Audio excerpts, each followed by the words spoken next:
If you're a parent with school-aged children, or even if you're not a parent, this should be concerning to anyone who values education and the education of children and the inevitable impact that it will have on their futures and ours as a nation.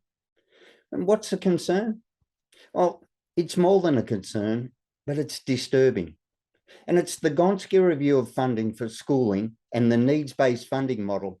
That's where the problem lays, where billions of extra taxpayers' dollars have been poured into schools.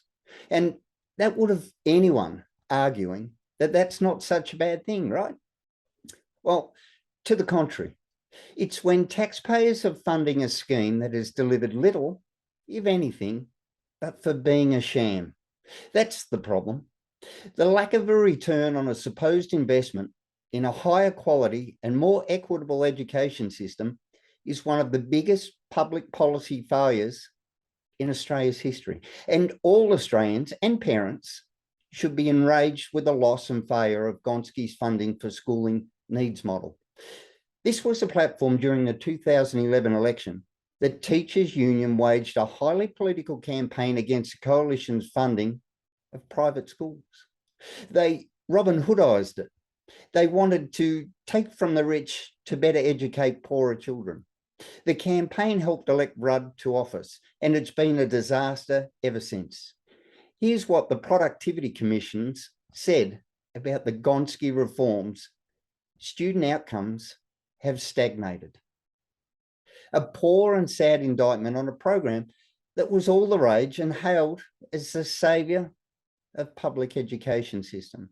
Figures don't lie, and here are some fascinating numbers that highlight just what a scandalous failure Gonski's reform system was. 4 years into the $319 billion Gonski 2.0 national funding deal that will further increase school funding from $18.7 billion in 2018 to $33 billion in 2029. The Productivity Commission's report card on the Gonski reform says student outcomes have stagnated. However, and wait for it, they've actually worsened.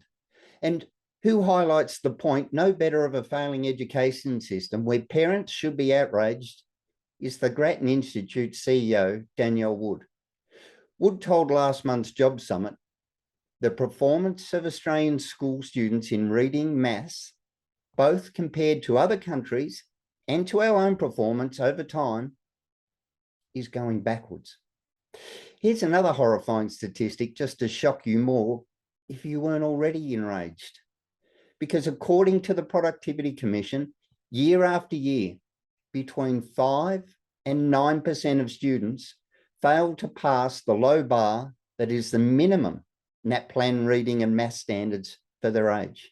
And 1/3 of kids who have fallen behind as 8-year-olds are staying behind as 15-year-olds.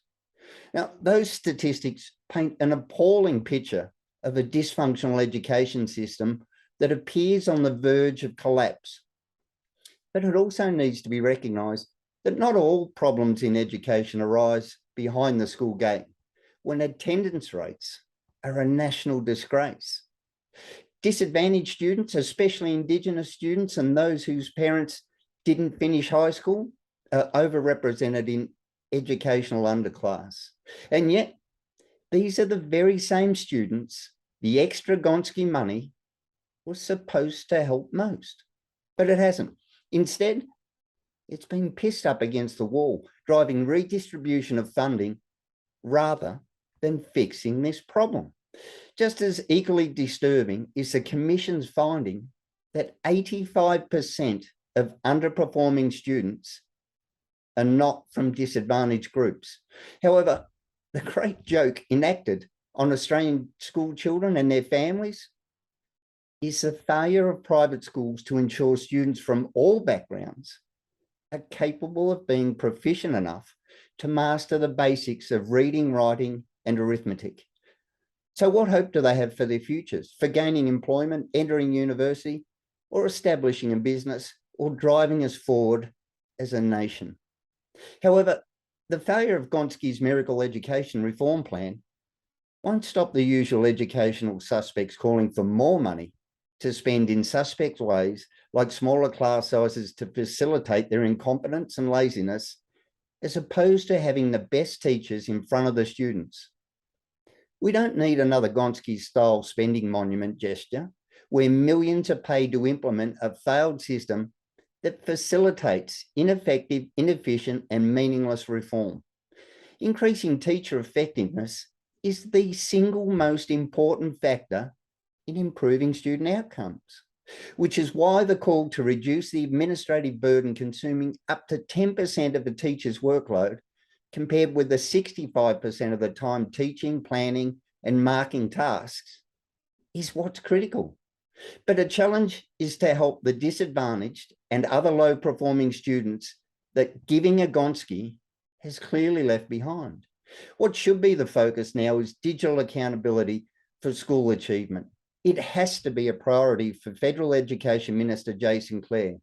As said earlier, not all the problems in education arise behind the school gate, when attendance rates are a national disgrace, because between 2015 and 2021, the proportion of students attending school 9 days out of 10 fell from 78% down to a staggering 71%.